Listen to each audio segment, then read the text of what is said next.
Bago ka bumili ng piso wifi, iwasan mo tong mga to. Hindi lahat ng piso wifi kumikita agad. Madalas, hindi yung machine ang problema, kundi ang mga mistakes na to.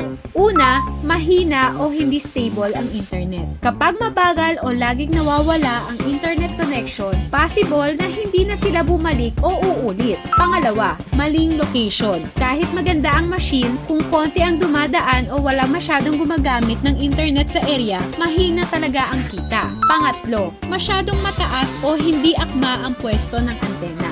Kung hindi umaabot ang signal sa target customers mo, sayang ang potensyal na kita. Pang-apat, maling presyo o internet rates. Kapag masyadong mahal kumpara sa ibang piso wifi sa katabing lugar, posibleng lumipat sila sa iba. At pang-lima, inilagay lang pero hindi minomonitor. Iwasan mo lang tong mga to, mas malaki ang chance na kumita agad. At kung hindi ka sigurado, nandito kami para gabayan ka. May tanong sa piso wifi mo? Send us a message, nandito lang kami. Konekta